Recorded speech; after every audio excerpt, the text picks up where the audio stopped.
사랑하는 영락교회 지체들에게 주 안에서 평화 인사를 전합니다. 오늘은 2024년 1월 10일 수요일입니다. 오늘의 묵상 본문은 사도행전 19장 21절로 41절까지의 말씀입니다. 오늘 본문 말씀 19장 21절부터의 말씀은 이렇게 시작합니다.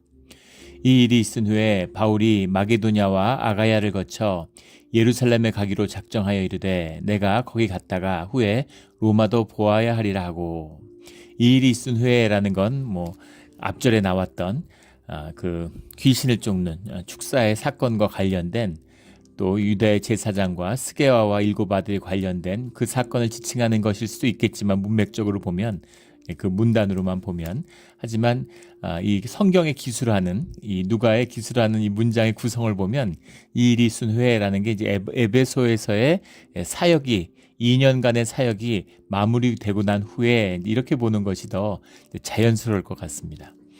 늘 그 성경의 관점은 시간 또는 연대기적인 시간의 진행이 아니라 그런 사건의 의미를 이제 조명하기 때문에, 그런 관점에서 봤을 때에는 어떤 단순한 전후관계의 사건이 아니라 에베소의 사역이라고 하는, 복음 사역이라는 것이 큰 성과가 있었죠. 에베소에서 큰 하나님의 일들이 일어난 다음에, 그 다음에 바울은 이제 마게도냐와 아가야를 거쳐 예루살렘에 가기로 작정했다, 이렇게 나옵니다. 작정했다라는 말이 에테타 엔토 푸네우마티라는 말이 우리가 잘 알죠. 스피릿, 성령을 의미할 때 스피릿 이런 말을 쓰고, 엔토 인더 스피릿, 에테토라는 말이 이제 매니지입니다. 그러니까 성령 안에서 하기로 했다, 이런 거죠. 주님 안에서 기도하면서 주님이 주신 마음으로 결정했다, 이제 이런 말입니다. 그래서 마게도냐와 아가야를 거쳐서 예루살렘으로 간다라고 했는데, 우리 그 배경을 보면 갈라디아서 2장이나 로마서 그 15장에 보면 이제 이 의미가 잘 드러나 있죠. 이 당시에 이제 팔레스타인 지역에 대기근이 일어나가지고 그 동포들이 이제 굶주리고 있는 겁니다. 예루살렘 교회도 큰 어려움 속에 있는 것을 이제 듣고서 그 마게도냐와 아가야를 거쳐서 그 교회가 이미 세워져 있고 이제 거기서 사역을 하고 연결이 되어 있으니까 그곳에 가서 이제 연보를 걷어가지고, 그래서 팔레스타인에 돌아가서 예루살렘에 있는 형제들을 좀 도와야 되겠다, 그런 마음이 들었다는 것이죠. 그래서 그런 결정을 한 거죠. 그런데 그와 동시에 또 그 일을 한 다음에 후에 로마도 보아야 하리라, 이방에 와서 굉장한 하나님의 비전과 용기를 경험하게 된 거예요.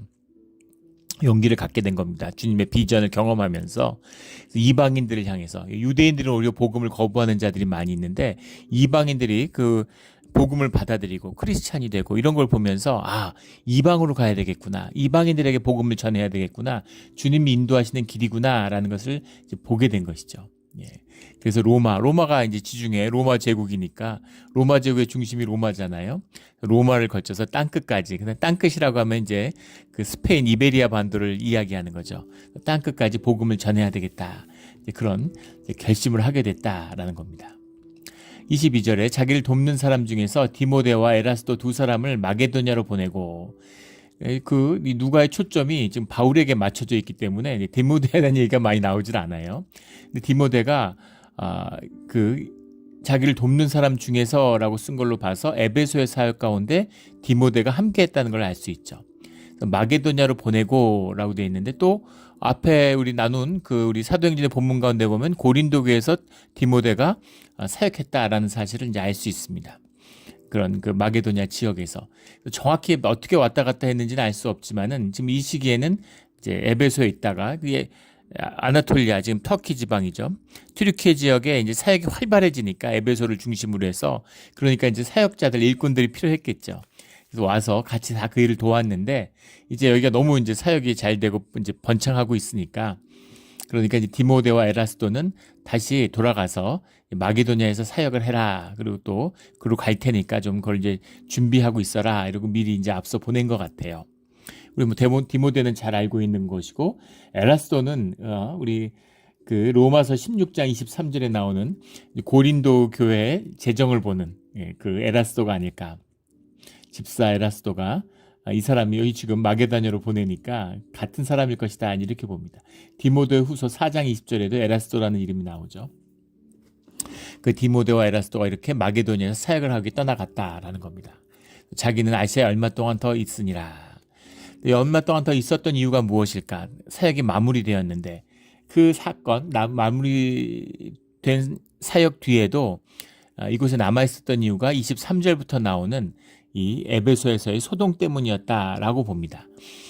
이것은 뭐 앞에서도 보이는 것처럼 어떤 소동이 있을 때 그 소동을 피해서 떠나지 않죠. 항상 소동이 있을 때 그 바울은 그 소동 가운데 남아요. 그 소동이 일단락된 다음에 떠납니다. 그 소동이나 그 어려움, 그 탄압, 박해 이런 것과 맞서는 그런 바울의 모습을 보게 되죠.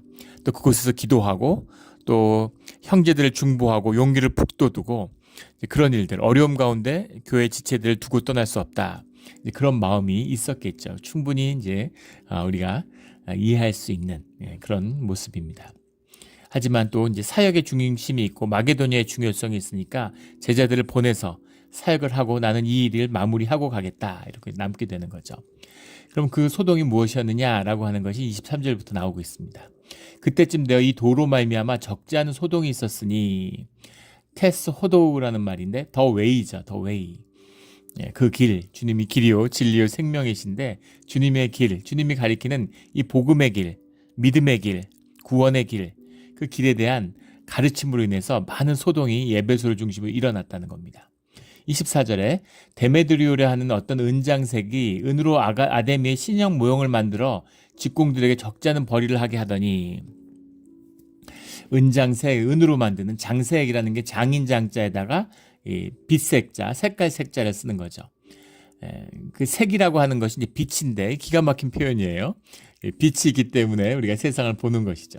이 빛색이라는 건 단순한 색깔을 의미하는 것이 아니라 이 현상세계, 물질세계를 다 색이라고 합니다. 우리 반야심경에 나오죠. 그 유명한 색즉시공, 색즉시공, 공즉시색 이게 나오는 그 색도 바로 이 색이죠. 빛색자를 쓰는, 색깔 색자를 쓰는. 색의 구변도 물론 빛이 있어서 하는 것이지만 색이라는 건 현상과 물질세계, 이 물질을 다루는, 물질을 만드는 사람들이 장색입니다. 은장색은 은을 가지고 만드는 사람들 이런 얘기죠. 반야심경도 참 그 진리가 들어있죠. 현상세계에는 현상세계의 실체가 없다는 겁니다. 현상이라는 건 물질이라고 하는 건 그냥 흐르는 껍데기야. 그 밑은 공이라는 거죠. 사실은 그 실체적인 본질적인 것이 아니야. 우리 현상세계는 그런 뜻입니다. 그렇죠. 현상은 떠내려가는 것입니다. 중요한 것은 우리 본질, 우리 변하지 않는 영원에 있는 생명의 세계죠.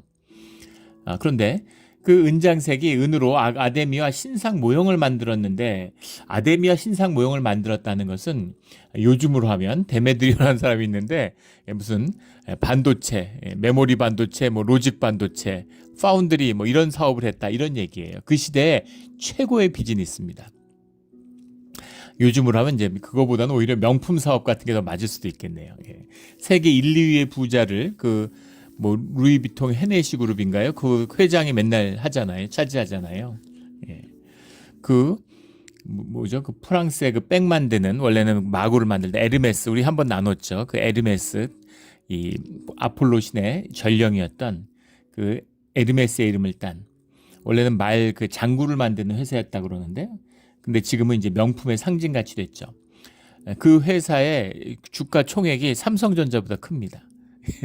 말이 되나요? 세계 핸드폰 1위 업체예요. 1년에 12억 대가 팔려나가는 12, 3억 대가 팔려나가는 핸드폰 시장에서 매출 1위를 기록하고 있는 그리고 반도체 메모리 반도체의 세계 1위죠.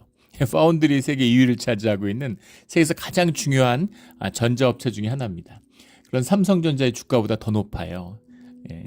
지갑 만들고 백 만드는데 말이 됩니까? 어떻게 그럴 수가 있을까요? 그 얼마 전에 한 다큐멘터리를 보고 이제 깜짝 놀랐는데 그 이탈리아에 있는 그 뭐 구찌라고 하는 그것도 이제 명품인데 거기 티셔츠를 추적하는 프로그램입니다. 티셔츠 한 장을 2,000불 받고 판대요. 그걸 사는 사람이 있다는 게 놀랍죠. 200불이어도 안 살 것 같은데. 그걸 2,000불 주고 파는데 그 원가가 얼마인지를 분석하는 프로그램입니다. 다큐인데 그걸 쭉 추적해요. 탐색 프로죠. 그걸 추적해서 쭉 이제 업자들을 만나고 원단부터 뭐 염색부터 그 과정들을 쭉 만들어가는 거죠. 그걸 추적해서. 그런데 그 원가가 6불이라는 거예요. 2,000불짜리 티셔츠인데 원가는 6불이래요. 사실은 6불짜리만 그것도 많이 안 찍어서 그렇지 많이 찍으면 가격은 더 떨어진다는 겁니다. 그래서 2, 30불에 팔리는 티셔츠하고 다를 게 아무것도 없어요. 근데 그 상표를 브랜드를 딱 찍으면 2,000불이 되는 거죠. 근데 사람들이 그거를 2,000불이 있을 만한 가치가 있다고 받아들이는 겁니다. 이게 우상장사예요.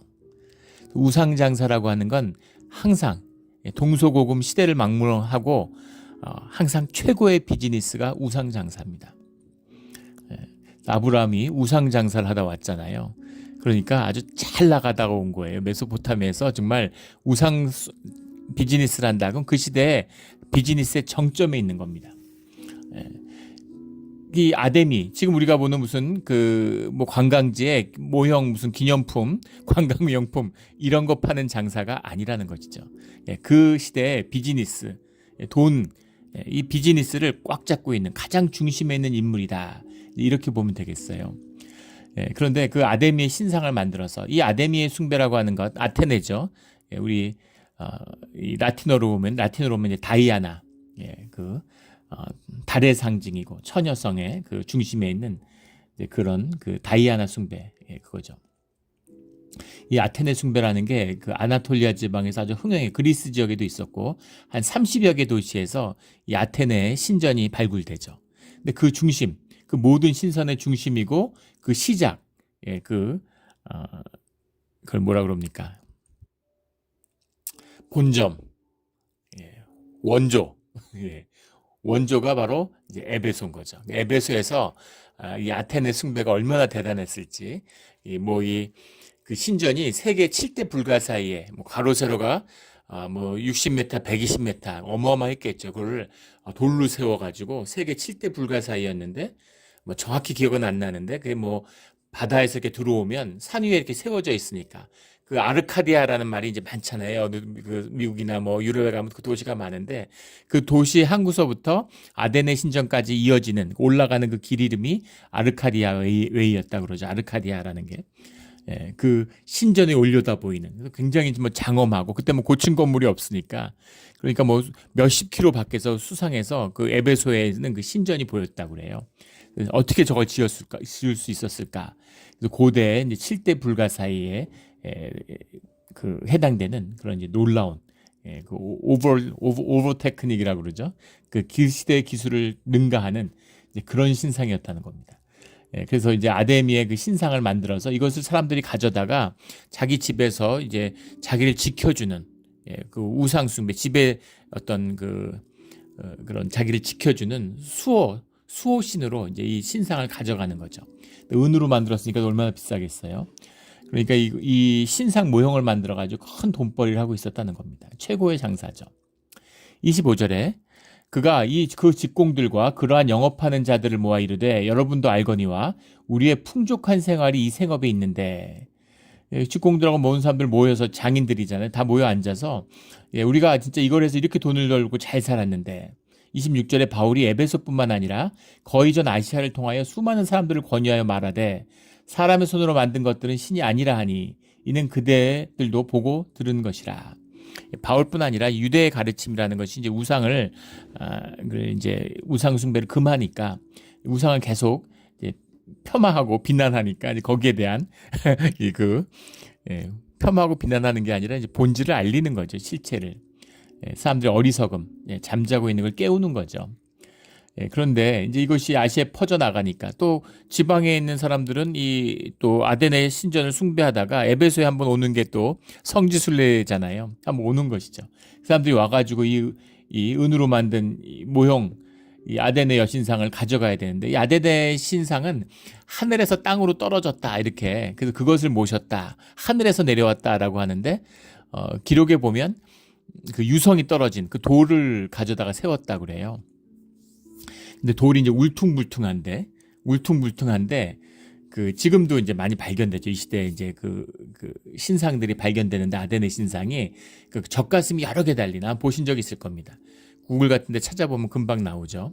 온몸에 젖가슴이 수십 개 달린 그런 여신의 모습이에요. 뚱뚱한데 이제 젖가슴이 여러 개 달렸는데 이 가슴이라는 거 우리가 모유를 먹고 자라고 그 생명의 원천이 되는 거죠.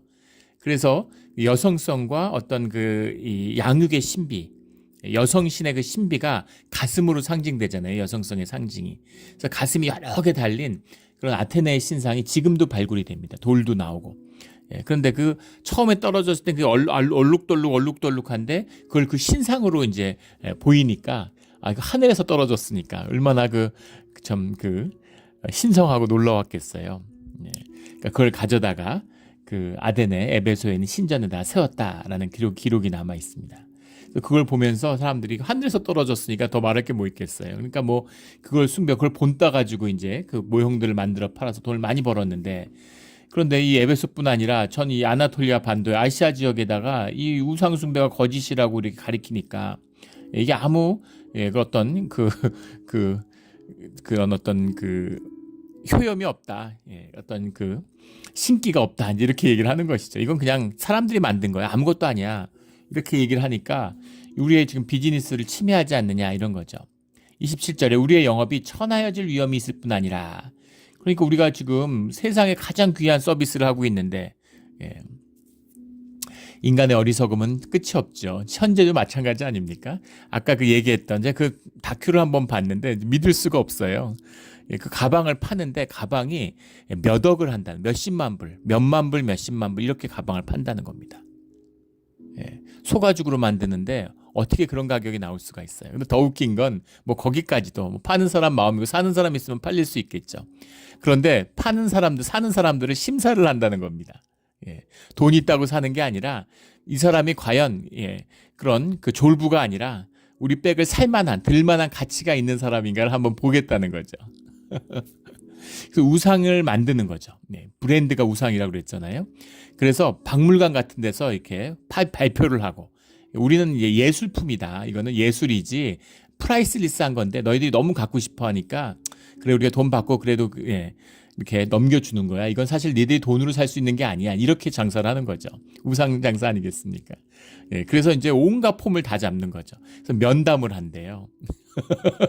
그래서 면담을 하고 그 전에 다른 제품들, 변두리 싸구려 제품들, 뭐 이런 거, 뭐 구두도 사고, 뭐 이렇게 여러 가지를 사야 백도 사고, 뭐 이런 지갑도 사고, 뭐 이것저것 많이 샀어야지. 그래서 좀 신뢰를 쌓아야지. 너는 좀 믿을 만한 고객이다 이러면 이제 그 가방을 무슨 그 중에 이제 가방 안에도 여러 브랜드가 있는데 그 중에 이제 어떤 것들을 팔게 된다. 뭐 이런 거예요. 그러니까 세상에 그런 장사가 어디 있습니까? 사람들 쫙 줄 세워놓고 예약 받아가지고 상담하고 그래서 돈 아무리 갖고 와도 넌 자격이 안 돼 이러면 안 팔고 그러니까 사람들이 더 열광하고 더 갖고 싶은 거죠. 그걸 가지면 내가 가치 있고 소중한 사람이라게 느껴지니까 나의 나됨을 살지 못하는 거짓된 삶을 살아가는 세상의 종로로 타는 거죠. 죽어라 이래가지고 세상에서 돈을 끌어모아서 자기 생명을 내어주고 그걸 가져다가 그것을 백이나 무슨 신발 이런 거에 브랜드하고 바꾸는 겁니다. 그러면 자기가 높아지는 줄 알고 하나님의 형상으로 만들었으니까 귀하고 가치 있고 높아지고 싶어요. 그 길을 주님이 보여주셨죠. 낮아지고 섬기고 주님과 하나가 되고 온유하고 사랑을 베풀고 희생하고 이런 생명의 비밀을 모르니까 근데 생명이 있잖아요. 육신이 있고 그런데 거짓되고 거짓에 쏘가가지고 높아지고 싶은데 높아지질 않으니까 나뭇잎 신발 가져다가 또 꾸미고 또 꾸미고 내 안에 있는 죄의식의 문제 내가 더럽다는 걸 내가 느끼고 알죠. 그러니까 깨끗한 척 하려고 종교의 의를 쓰려고 그러고 이걸 아주 악하게 이용하는 세상의 악 그 중심에 우상이 있고 그 마귀의 숭배죠. 이런 일들을 하는 겁니다. 그걸로 큰 돈을 벌고 있는데 떵떵거리고 그 은으로 두드려가지고는 이것을 무슨 큰 호혜를 베푸는 것처럼 그렇게 부를 축적하고 있었는데 지금 그게 사람들이 깨어나서 이거 아무것도 아니네. 이 백이나 저 백이나 그 브랜드 이거 달리나 저거 달리나 백이 물건 다니고 튼튼하고 이러면 되지. 예쁘게 만들면 되지. 브랜드가 뭐가 중요해. 에르메스를 들던 무슨 쌈지 가방을 들던 뭐 노브랜드를 들던 무슨 상관이야. 이렇게 되면 끝나는 거죠. 그날 하루에 끝나는 거예요. 그러니까 이 사람들이 두려움을 느낀 거죠. 예, 우리 영업이 어려워지는 것 뿐만 아니라 천하여질 위험이 있다. 예, 막 높이고 한없이 고귀한 것처럼 막 멋을 잡았는데 아무것도 아닌, 예, 우리가 우상이나 만드는 그런 사람이 되게 생겼다. 이런 얘기입니다. 큰 여신 아데미의 신전도 무시당하게 되고, 예, 자기의 돈 버는 게 위협을 받는 건데 그렇게 얘기하면은 너 돈 많이 벌었잖아. 예, 어떻게 이렇게 많이 벌어? 이렇게 얘기를 들을 것 같으니까 얘가 내가 돈 못 번다고 이러는 게 아니야. 우리가 모시고 있는 우리의 신, 예, 여신 아데미의 신전이 무시당하잖아. 어떻게 이런 일이 있을 수가 있냐. 이렇게 얘기하는 거죠. 이게 세상의 거짓, 종교의 본질이에요. 예, 자기의 이권이, 돈을 숭배하는데 돈이 위협을 받으니까 흥분한 거죠. 근데 아데미의 신전이 무시당하게 되고 온 아시아와 천하가 위하는 그 위험도 떨어질까 하노라. 예, 온 아시아가 천하가 위하는 그 위험이라는 것이 그 당시에 이제 그 로마 시대, 그 시대의 일반적인 표현이었다고 해요. 온 아시아와 천하가 위하는 그 위험이라고 하는 것, 이런 관용적인, 온 세상이, 세상이 다 알아. 예, 우리 뭐 그런 말 하잖아요. 뭐 예, 그런 것처럼 온 아시아와 천하가 위하는 이라는 표현이 아주 관용적인 표현이었다고 합니다. 그 위험도 떨어질까 하노라 하더라. 그들이 이 말 듣고 분노가 가득하여 외쳐 이르되 크다 에베소 사람의 아데미여, 크다 에베소 사람의 아데미여. 이게 이제 어떤 종교적인 구호죠.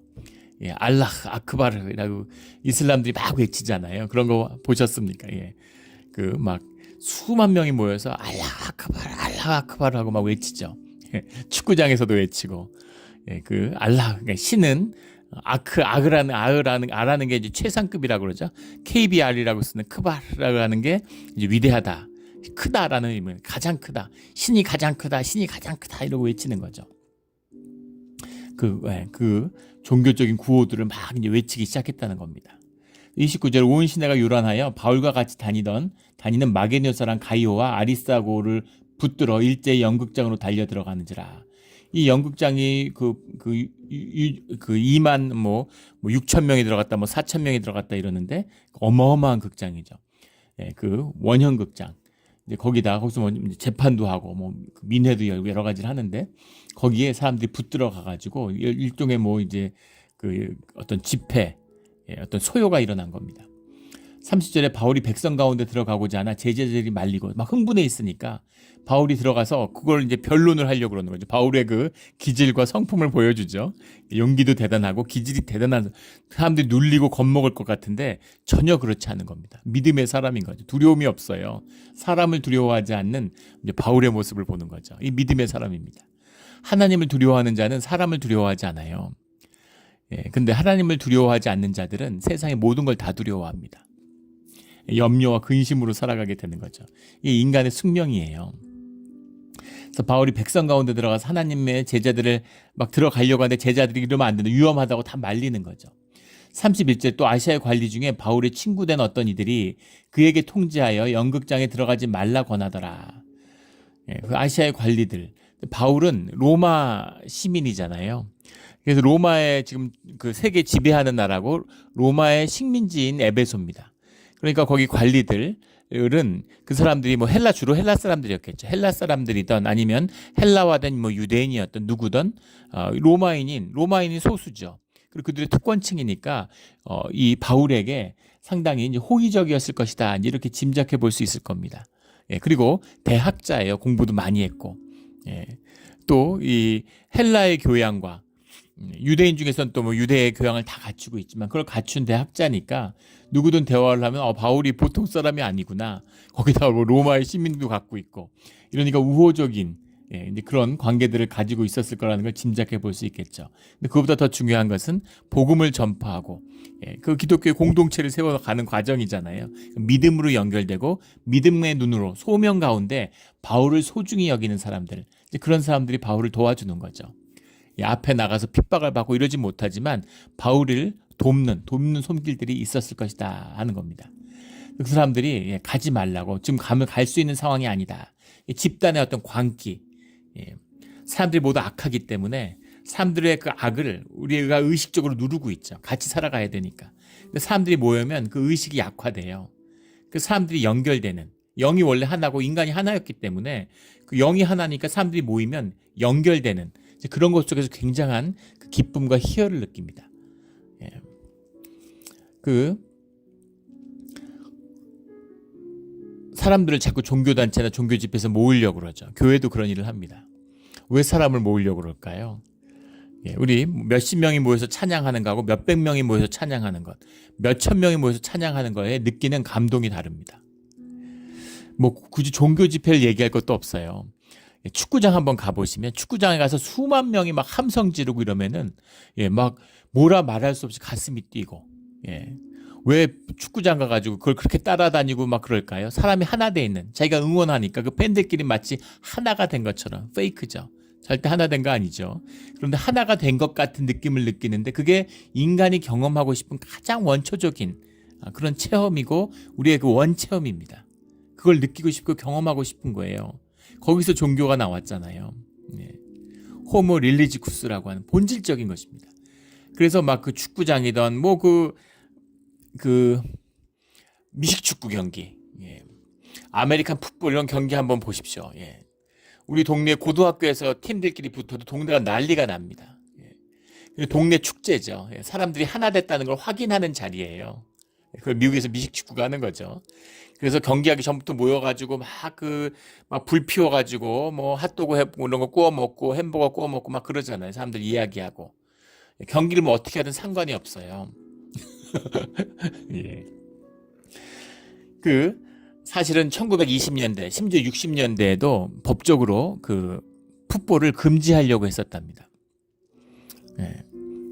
너무 많이 다치죠. 풋볼을 경험하는 선수의 85%가 부상을 경험한다고 그래요. 저도 아이들 운동하는 거 좋아하고 애들 운동부에 다 했는데 절대로 풋볼을 못 하겠습니다. 애들이 운동을 잘하고 그런 어떤 애틀리시즘이 있으니까 운동력이 있으니까 그러니까 뭐 코치들이 찾아와서 이렇게 이 풋볼 시키라고 이렇게 얘기한 적도 있습니다. 그런데 막 설득하려고 그러는데 절대 풋볼을 못 하게 해요. 애들 다치는 거 막 다리 부러지고 쇄골 나가고 옛날에도 그랬던 것이죠. 그래서 풋볼이 이제 이게 스포츠냐 이제 이런 많은 논란이 있었다는 겁니다. 근데 그 풋볼에 사실 불을 붙인 건 스포츠 도박이라고 그러죠. 그런데 그걸 넘어서는 미국 사람들이 우리가 미국 사람이야. 미국에서 시작된 미국을 대표하는 경기라고 받아들이고 지역을 대표하는 대표성이 부여되면서 그걸 통해서 하나 된다는 걸 느끼는 거죠. 근데 문제는 뭐냐면 교회도 그렇잖아요. 주님의 임재가 아니라 사람들을 모이면 엑스타시가 일어나요. 하나됨이. 엑스타시 부분도 있지만 그건 종교적인 특성이지. 이 기독교의 예배라고 하는 것은 엑스타시와 엔스타시 같은 겁니다. 엔스타제죠. 독일에서 엑스타제와 구분되는 깊이 대면에 깊이 들어가는 거예요.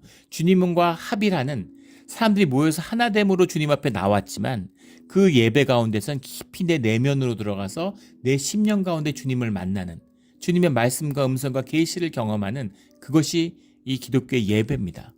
그래서 종교 집회하고는 다른 거예요. 몰려가지고 막 수십만 명이 막 알라크바를 막 외치면서 막 엑스타시에 빠져드는 그런 광기가 아닙니다. 그런데 그걸 이용하려고 그러는 거죠. 막 수백 명이 모여서 찬양을 하면 눈물이 나요. 축구장에 가서 응원해도 눈물이 납니다. 뭔가 말할 수 없는 감동이 있어요. 그게 우리의 영이 가지고 있는 원형적인 체험이라는 거죠. 근데 문제는 무엇이냐면 우리의 깊이에는 악의 문제가 있어요. 그래서 영이 무려서 의식이 약화되면 그 악이 집단악으로 나타난다는 겁니다. 인간이 때로 모여서 절대 좋은 일이 나타나지 않아요. 항상 악한 일이 일어납니다. 집단악이 역사하기 때문이죠. 짐승이 된다는 거예요. 그걸 간신히 누르고 있었는데 이성으로 간신히 누르고 있었는데 이성이 해제되니까 그러니까 짐승이 나오는 거죠. 예비군 훈련 같은 거 가본 분들은 이해할 거예요. 멀쩡한 사람들. 대학에서 직장 예비군을 하는데 다들 공부 많이 한 분들이잖아요. 다 뭐 PhD 있고 한없이 그런 사람들인데 집단 그 예비군 가면은 막 버스 타고 가는데 길에 여자들 지나가면 막 이렇게 막 휘바람 불고 벽에다 아무 데나 오줌 넣고 이렇게 되는 거죠. 그게 이제 인간의 집단 악의 문제예요. 일본 사람들. 일본에 가서 살아보면 일본 사람들 굉장히 그 양순합니다. 온순해요. 굉장히 사회가 억압적이기 때문에 한국하고 완전 다르죠. 집 앞에 가게 앞에 가게 앞에 안 쓸면 그 동네 못 삽니다. 항상 조심하고 옆집에서 윗집에서 하는 대화가 다 들려요. 그러니까 항상 조심하고 살아야 되는 거죠. 한없이 양순하고 한없이 착하고 한없이 사회에서 아무 문제가 없는 사람인 줄 알았는데 군대에 징집돼서 대동아 전쟁을 한다고 천황의 이름으로 동남아에 내려가니까 정말 입에 담을 수도 없는 잔악한 짓을 벌이는 거죠. 그 악마성이 어디서 왔을까? 원래 우리 안에 있는 겁니다. 우리의 육성이에요. 근데 그것이 때로 모이면 집단화되는 거죠. 그래서 뭐 광장 민주주의다, 뭐 참여 민주주의다, 그건 다 거짓입니다. 광장에서 민주주의가 나오지 않아요. 민주주의는 제도입니다. 사람들의 이성에 기초한 거죠. 그 이성이 제대로 역사하겠어요? 지금 광기가 전 세계적인 현상이잖아요. 광기가 사람들의 이성과 제도를 삼킬까 말까. 미국도 그것이 무너져 내리느냐 마느냐는 기로에 서 있죠. 그것을 지켰던 것은 사람들의 이성이 아니라 사람들의 신앙입니다. 이 기독교 문명이 사람들의 기도가 주님의 은혜가 그 제도를 지탱했던 거예요. 기독교 국가가 아니고 민주주의가 제대로 된 나라가 있습니까? 교회가 쇠퇴하니까 민주주의도 쇠퇴하는 것이죠. 이게 비밀이에요. 그리고 집단 악과 더불어서 인간들이 모였을 때에는 또 거짓의 문제가 있습니다. 예전에 한 다큐를 보는데 인간의 인지에 대한 심리학 다큐멘터리입니다. 재밌는 실험을 하는데 횡단보도에서 사람들이 한 100여 명이 지나가고 있어요. 근데 미리 짜는 거죠. 한 3명이 하늘을 보면서 UFO다 이러고 막 소리를 지르는 거예요. 손가락으로 가리키면서. 그 다음에 시간이 지나서 사람들 웅성웅성하죠. 모여서 인터뷰를 하는 겁니다. 근데 100명 중에 한 80여 명이 UFO를 봤다고 얘기해요. 물론 UFO 없었죠. 아무것도 안 띄워놨는데 아무것도 당연히 못 봤을 거 아니겠어요. 근데 100명 중에 80명이 봤다고 얘기하는 겁니다. 영국에서도 비슷한 다큐멘터리를 본 적이 있는데 거긴 더 재밌어요. 영국에 있는 한 대학 캠퍼스인데 거기 연못에다가 네시오의 형상을 만들어서 물에다 반쯤 잠궈놨어요. 반나절이 지났는데 아무도 그걸 못 봅니다. 지나가는데 눈여겨보질 않기 때문에 그게 있든 없든 아무도 신경 안 써요. 그래서 그 연못에서 호수에서 네시오 봤느냐 그러니까 아무도 뭐 못 봤다 그러고 전혀 관심이 없는 거죠. 그런데 그 네시오의 형상의 그 나무로 만든 그 형상이 아니라 그냥 통나무 로크네스라고 하죠. 네시오에 가다가 스코틀랜드에 있는 그 네시오에 가다가 띄워놓은 거예요. 그걸 이렇게 흘려보내고서 관광객들이나 방문한 사람들한테 네시를 봤냐 그러면 다 봤다 그러는 겁니다. 통나무를 봤는데 네시오니까 네시가 있겠지 하고 눈여겨보는 거죠. 저도 그랬고 누구든지 그렇죠. 혹시나 해서 그 침침한 날씨에 뭐 어둠컴컴하고 이 석탄 성분이 녹아 있어서 물이 시커매요. 바람이 불고 또 바다 근처이기 때문에 그 물에 해류가 심합니다. 그러니까 진짜 뭔가 나올 것 같은 그런 느낌이 있죠. 거기 통나무만 뛰어다녀도 다 네스로 보이는 거예요. 이게 인간의 인지의 비밀입니다. 그런데 몇 명이 거짓을 주장하면 나머지 사람들이 혹하는 거예요. 그래서 사람은 보는 걸 믿는 게 아니라 믿고 싶은 걸 보는 것입니다. 그게 인간의 인지구조의 특징이라는 것이죠. 그래서 사실은 눈보다 귀가 더 중요한 거예요. 주님이 나타나시면 하늘에서 구름 타고 내려오시면 내가 주님을 영접할 텐데 구름 타고 내려오셔도 못 봅니다. 믿음이 없는 사람들은. 그래서 보는 것은 거짓이에요. 보는 것, 듣는 것. 주님이 말씀으로 우리에게 오시는 거죠. 우리가 말씀을 듣고 말씀 가운데 계시를 만나는 겁니다. 의식을 뚫고서 우리의 심령 가운데 말씀에 들어있는 주님의 음성을 듣는 거예요. 이게 말씀의 묵상입니다. 성경 공부하는 게 아니에요.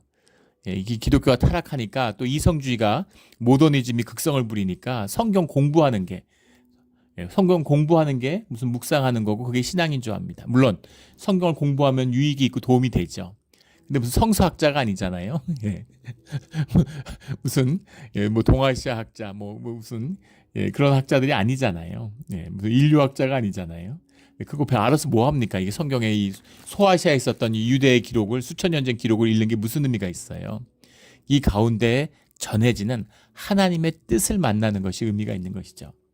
그래서 인간들이 모이는 것 그 비밀 그 자체가 종교성인데, 그러니까 아데미는 위대하다고 외치는 사람이 지금 알라는 위대하다 다 그런 것이죠. 진짜를 찾지 못한 가짜에 혹하는 우상 숭배의 본질인 것입니다. 32절에 재미있는 말씀이 있죠. 막 이런 말, 이 사람은 이상한 사람이고 저 사람 저런 말 외치고 막 무리가 와서 격동하고 있는데 태반이나 어찌하여 모였는지 알지 못하더라. 그래서 왜 모였는지 몰라. 사람들이 모이니까 뭐 있겠지 하고 확 모였는데 왜 모였냐고 물어보는데 왜 모였는지 모르는 거죠. 그냥 사람들이 모이니까 따라가는 거죠. 이게 가짜 뉴스와 이 광장의 유혹입니다. 이것이 지금도 제도로서의 민주주의를 위협하고 있죠. 가짜 뉴스가 기승을 부려요. 이걸 이용하는 아주 악한 것이죠. 33절에 유대인들이 무리 가운데서 알렉산더를 권하여 앞으로 밀어내니 알렉산더가 손짓하여 백성에게 변명하려 하나. 이게 무슨 말일까? 사람들이 몰려들고 막 이 사람들이 다 쏟아져 나왔는데 그 안에 유대인들이 있는데, 근데 이 집회를 주도하고 있는 이 광기의 본질이 우상을 부정하는 것으로 몰리는 걸 알고 유대인들이 당황한 거죠. 왜냐하면 기독교인뿐만 아니라 유대인들도 우상 숭배를 비판하고 우상 숭배하면 안 된다고 얘기하잖아요. 그러니까 이거 잘못하면 우리가 다 뒤집어 쓰겠는데 이래가지고 알렉산더를 내밀어서 야 나가서 알렉산더가 누구인지 정확히 나오잖아요. 여기만 나오는 사람입니다. 하지만 알렉산더라는 이름 자체가 가진 것처럼 헬라화된 유대인이라는 걸 알 수 있겠죠. 그러니까 나가서 네가 좀 잘 좀 말해봐 이렇게 된 거죠. 그래서 알렉산더가 손짓하면 백성에게 뭔가 얘기를 하려고 했는데 그들은 그가 유대인인 줄 알고, 그러니까 한 소리가 외쳐 이르되 크다 에베소 사람 아데미야, 이걸 다시 2시간이나 막 아무도 말 못하게 하는 거지. 계속 소리 지르면서 광기로 몰아가는 겁니다. 35절에 서기장이 무리를 진정시키고, 서기장 하는 게 이제 그라마테우스라는 거, 그래머가 여기서 왔잖아요.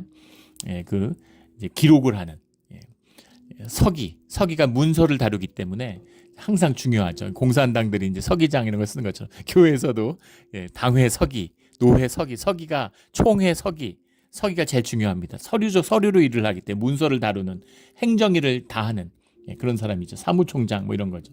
서기장이 무리를 진정시키고 이르되, 근데 이 서기장이라고 하는 그라마테우스의 특징은 그 지역에서 뽑은 사람이라는 겁니다. 그 지역에서 사람들을 상대로 대민 관계 업무를 하니까 그 지역 사람을 뽑는 거죠. 그 지역에 서기장이 나왔는데 행정의 책임자죠. 에베소 사람들아, 에베소시가 큰 아데미와 제우스가 내려온 우상의 신전지기가 된 줄 누가 알지 못하겠느냐.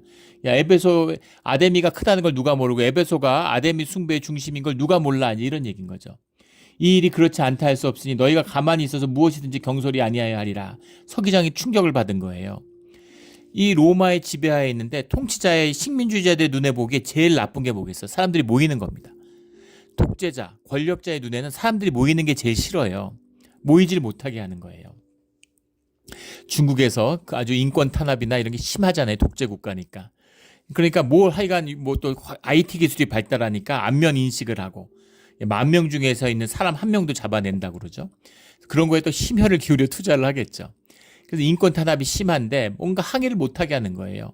그래서 시위를 하니까 사람들이 백지를 갖고 나서 백지 시위, 아무것도 주장하지 않는 것을 주장하는 거죠. 그런데 백지 시위를 해도 잡아간다는 거 아닙니까? 아무 말도 안 하고 백지만 들고 있었는데도 그것도 못하게 하는 거죠. 모이질 못하게 하는 거예요. 아예 못 모이게 하는 거죠.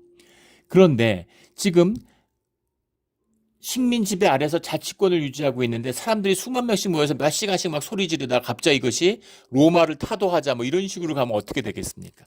수만 명이 갑자기 폭도로 변하면 어떻게 되겠어요? 그러니까 이 굉장히 이제 서기장이 두려움을 느끼는 거죠. 너희들 이러다 큰일 나. 로마 군대가 들어오면 어떻게 되는 줄 알아? 이런 이제 것이 깔려 있는 겁니다. 경솔히 하면 안 돼. 너희들 경솔한 짓 하지 마. 이런 겁니다. 37절에 신전의 물건을 도둑질하지도 아니하였고 우리 여신을 비방하지도 아니한 이 사람들 너희가 붙잡아 왔으니, 이 사람들 왜 붙잡아? 무슨 죄가 있냐, 이런 거죠. 신전의 물건을 도둑질하지도 아니하였고라는 게 재밌는 표현인데, 로마서 2장 22절에 보면 신전의 우상을 도둑질하느냐라는 이 질책이 나오죠. 유대인들이 가는 곳마다 신전의 우상들을 도둑질했습니다. 되게 귀금속으로 금이나 은으로 돼 있으니까 누가 감히 그걸 손을 대겠습니까? 꿈도 못 꿀 일이죠. 우상을 숭배하는 사람들한테는. 근데 유대인이 보기엔 아무것도 아니잖아요. 그냥 은세공, 금세공품이잖아요. 값진 것이니까 그걸 아무렇지도 않게 가서 도둑질하고 훔쳐다가 파는 사람들이 있는 거죠. 그래서 유대인들은 우상 도둑놈들이다, 이제 이런 말이 그 당시에 아주 팽배해 있었다고 그래요. 근데 그런 일들을 기독교 공동체에서도 미숙한 사람들, 어린 사람들이 이제 그런 짓을 했던 거겠죠. 그러니까 이제 로마 교회에 누가 너희들이 어떻게 우상의 도둑질을 하는 자가 될 수 있느냐, 이렇게 이제 질책하는 것이. 유대인도 마찬가지죠. 우상이든 아니든 도둑질이라는 것은 정결 예법을 받은 사람들인데 거룩하게 구별된 사람들 어떻게 그런 짓을 합니까? 근데 그런 걸 도둑질한 것도 아니고 아무 문제 없는데 너희가 붙잡아 왔으니 38절 만일 데메드리오와 그와 함께 있는 직공들이 누구에게 고발할 것이 있으면 재판날도 있고 총독들도 있으니 피차 고소할 것이요. 재판관들이 수뇌를 하고 총독들도 있으니 안투파토이라는 말인데 안티라고 하는 말이 이제 그 substitute 이런 말이고 후파토스라고 하는 말이 하이스트라는 겁니다. 그래서 이제 그 어떤 뭐라고 할까요? 이제 그 집정관이라고 그러죠. 그 라틴어로는 콘술, 뭐 프로콘술 이렇게 얘기하는데 여기서 이제 그 바이슬로이 총독이 나왔어요. 그래서 총독들이라고 해석을 한 거죠. 총독은 한 명입니다. 근데 왜 총독들이라고 했을까? 총독들이 에베소에 있지는 않는 것이죠. 그런데 이제 가끔씩 오는 겁니다. 마치 이 팔레스타인의 가이사랴의 총독이 있지만 로마 총독이 무슨 6월절이 되거나 사람들이 모이면 군대를 데리고 예루살렘에 올라와 있는 거죠. 혹시 소요가 일어날까봐 감시할 겸 질서를 잡을 겸 올라와서 한번 보고 6월절 무교절이 끝나면 다시 가이사랴로 돌아가는 것처럼 그 총독들이 오지 않느냐. 총독 한 명인데 왜 복수로 썼을까? 높은 사람들, 관리들, 로마의 지배자들 이런 일반적인 표현으로 썼겠죠. 그들이 있으니 그때 고소하면 되지 않느냐. 총독한테 얘기해라. 만약에 너희 문제가 있으면 그런 얘기입니다. 만일 그 외에 무엇을 원하면 정식으로 민회에서 결정할지라. 그것이 아니라 뭔가 법적으로 그 그리스 문명에 있으니 그리스의 영향을 받은 물론 지역은 아나톨리아 지역이지만 그때는 완전히 헬라 문명이죠.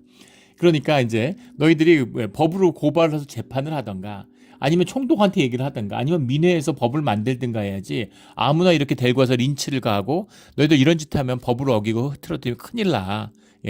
우리 자치권이 날아갈 수가 있어. 로마 군대가 오는 수가 있어. 그런 얘기를 하는 거죠. 40절에 오늘 아무 까닭도 없는 이 일에 우리가 소요 사건으로 책망받을 위험이 있고 우리는 이 불법 집회에 관하여 보고할 자료가 없다 하고 이에 그의 몸을 흩어지게 하니라. 이 사람이 이 광기를 이것으로 이 광기로 법에 저촉되는 게 아니잖아요. 이 법을 뛰어넘는 본질의 세계의 일이잖아요. 복음의 일인데 거대한 붕새가 떴는데 장자에 나오는 얘기잖아요. 까마귀가 쥐를 뜯어먹다가 자기 쥐뺏으로 온 줄 알고 그 붕새를 향해서 그 짖는 우는 이제 그런 이야기가 나오죠. 지금 죄 사함을 받고 인류를 구원하는 복음의 길을 이야기하고 있는데 근데 우상숭배자들이 자기 장사하는데 지장이 있을까봐 이 하나님의 역사를 엎으려고 하는 이런 짓을 벌인다는 거예요. 인간의 광기를 이용해서. 데메드리오가 얕은 생각과 계략으로 시작한 일이지만 그 뒤에는 더 큰 대적의 역사가 있는 겁니다. 이게 인간의 역사예요. 나는 작은 욕심, 작은 나쁜 짓을 벌였는데 사실은 더 큰 악한 역사가 뒤에서 움직이고 있는 겁니다. 하지만 그것이 주님의 뜻 가운데 소명 가운데 붙들려 있는 그 일을 멈출 수 없다는 거죠. 그 섭리의 역사를 멈출 수 없다는 겁니다. 누가가 재밌죠. 어떤 사건 사고를 구체적으로 묘사하거나 또는 시간적으로 연대기적으로 잘 묘사하지 않아요. 그걸 구체적으로 묘사했으면 훨씬 더 성서학자들한테 도움이 됐을 텐데 역사학자들한테. 그런데 친절하지 않습니다. 그런데 항상 호교론적인 주님의 섭리의 역사, 이 구원 구속사의 시작을 옹호하는 그런 변론에 대해서는 굉장히 심지어 이런 서기관의 이야기까지도 자세히 적어 놓습니다. 뜻이 무엇이겠어요? 하나님의 구원의 뜻, 구속의 역사가 그 어떠한 현상의 움직임이 있다 하더라도 그것이 관철되고 그것이 이루어져 간다라는 거죠. 그것을 맞서서 저주의 길로 들어서는 자들도 있고 그 소명에 붙들려서 축복의 길을 가는 자들도 있다라는 겁니다. 우리 늘 주님의 이 구원의 섭리를, 이 주님의 역사의 섭리를 보고 아는 그 도도한 물줄기를 따라가는 그런 우리의 신앙의 길이 되기를 주의 이름으로 축원합니다. 아멘. 기도드리겠습니다. 하나님 아버지 감사합니다. 우리가 주님의 뜻에 따라 믿음의 길을 갈 때 많은 거슬리는 일들을 경험하게 됩니다. 하지만 주님, 그곳에 흐르고 있는 그 모든 환난과 고난을 뛰어넘는 주님의 뜻이 반드시 이루어진다는 것을 저희가 압니다. 그 뜻 가운데 불러주신 것에 감사드리고 주님의 대의를 섬기는 일 가운데 쓰임받게 해주신 것 감사합니다. 주님, 늘 믿음으로 주님을 바라보는 현상의 움직임을 바람을 보는 것이 아니라 주님을 바라보는 그런 우리의 믿음의 길이 되게 하여 주시옵소서. 감사하며 예수 그리스도 이름으로 기도드렸습니다. 아멘.